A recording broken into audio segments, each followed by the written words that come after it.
Blazers legend Jrue Holiday is returning to the Pacific Northwest, as it was announced that the Celtics have acquired Ant Simons and 2 second-round picks in exchange for the championship veteran guard. We'll get into exactly what this means for Portland later on, but this deal starts with the Boston Celtics. It's sad to see a guy like Jrue go, but we all knew that shedding payroll would be priority number 1 for the front office this summer.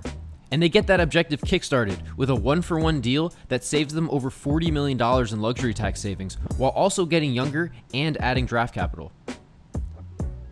Let's be clear, Jrue Holiday, at 35 years old, is not the same player that Brad Stevens acquired from Portland 2 years ago. He began to really show signs of his age this past season, and while he also dealt with some unique injuries along the way, the beginning of the end is clearly near for Jrue. And with $104 million left on his deal over the next 3 seasons, it's going to get worse before it gets better as far as his contract value goes. After looking like an absolute marksman in his first season with Boston, hitting 43% of his threes, he fell back down to earth this year at a below-league average 35%. Defensively, it's clear that he's taken a step back from the perennial all-defensive first-team level that we're used to seeing from him. He had no answer for Jalen Brunson in the second round, and throughout the regular season, his impact was not felt in the same way that it was upon his arrival 2 years ago, as well as the type of impact that we saw throughout his career in New Orleans, in Milwaukee, and even dating all the way back to Philadelphia. While Jrue Holiday can still be an immensely valuable winning piece for any team in the league, Boston netting themselves a talented young player like Simons, along with multiple draft picks, was great business. They likely aren't done after this move either. The Celtics are still $15 million over the second apron, and that's with Al Horford and Luke Kornet awaiting new contracts in free agency as well. Being a second apron team means that they cannot trade multiple players in one deal, but you should expect at least one of Sam Hauser and Kristaps Porzingis to get dealt in a similar salary dumping move like this one. Drafting Baylor Shireman at the end of the first round last summer was a clear indicator that Hauser would become expendable sooner rather than later, as Shireman's potential production on a rookie-scale contract should fill most of the void left if Boston were to dump Hauser for salary relief. Porzingis, on the other hand, is a trickier case, but we should expect the C's to move on from him one way or another. After failing to be available in both postseasons with the team, looking like an absolute shell of himself both against the Knicks and the Magic in the previous round. While he was one of the greatest luxuries in the NBA in 2024, helping push Boston over the top for Banner 18, the team needs a steadier, more reliable option at center as Horford enters year 19 or perhaps even retires this offseason. While you won't find a bigger Neemias Queta fan out there than me, the Celtics will need a better option to man the middle than what they currently have. With Tatum rupturing his Achilles back in May, the 25-26 season can be looked at as an opportunity to experiment with a different mix of players to try and put a new, revamped championship core around the Jays when the following season rolls around.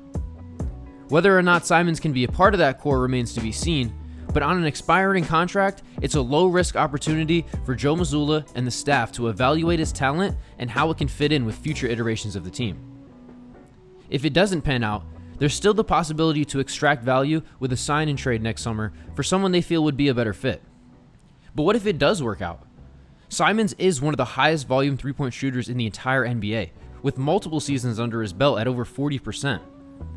He struggled to run the show in the seasons following Dame's departure to Milwaukee, but he'll be looked to fill a much smaller role in Boston than what was carved out for him in Portland the past few seasons.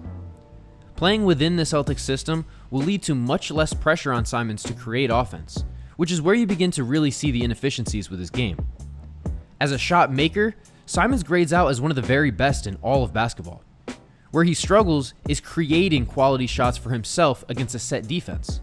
Understandable when you're playing alongside a misfit, ragtag group of players coached by Chauncey Billups. Instead, Simons can now more fittingly play a pseudo-point guard role in conjunction with Derek White and Peyton Pritchard, rather than trading off duties with the supposed future face of the franchise in Scoot Henderson.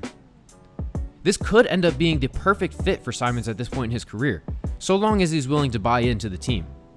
Now at 26 years old, having spent 7 near meaningless seasons in Portland, this could be the exact right moment in his career to accept a role within a winning organization. While it may have come crashing down in flames quickly due to his knees giving out on him, look at the success that Kemba Walker was able to find when he arrived in Boston. Playing as the primary initiator for an undermanned Hornets team for years Many looked at Kemba as a volume scorer that wouldn't help a winning team contend. And yet, he was named an All-Star with the Celtics, fitting in seemingly as the second leading scorer and playmaker and helping lead Boston to a conference finals appearance in the bubble. Now, think about a version of Kemba that has an affinity for taking threes instead of mid-range pull-ups, and is going to be coached by none other than Joe Mazzulla. That's a recipe for a potential breakout season. Now let's take a look at this deal from Portland's perspective. Scoot Henderson was taken with the number 2 pick in the 2023 draft to be the franchise point guard of the future. While he hasn't exactly proven to be ready for all of that right away, the Trailblazers are right to remain committed to him as the long-term solution over the 26-year-old that will be looking for his second contract extension next season. The pairing of them alongside each other was not realistic, as neither have the necessary size or defensive prowess to survive matching up against big guards or even wings on most nights.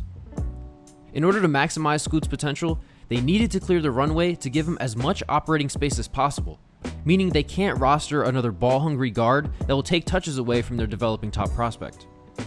Last summer, Portland also acquired Deni Avdija, who's a very talented forward, but someone that operates best with the ball in their hands as well. With that in mind, slotting in Jrue Holiday as that off-ball guard to bridge the gap between Scoot and their wings in Avdija and Shaedon Sharpe is perfect for this team. Jrue can help take pressure off Scoot as a ball handler so that he's not forced to initiate everything, but he still has the capability to hold his own defensively as a 2-guard and will operate perfectly playing off the ball next to Scoot as well. This is not to mention the immense veteran leadership presence that Jrue Holiday can bring to this team, as Jeremy Grant was the only player on the Blazers roster last season that was at least 30 years old or had at least 7 years of NBA experience under their belt. So adding a longtime veteran and a multi-time champion at that in Jrue Holiday can only do positives for the Portland locker room. There's also the potential for Portland to flip Jrue Holiday in a deal again just like they did 2 years ago, but either way, Portland is going to find immense value in acquiring Jrue Holiday.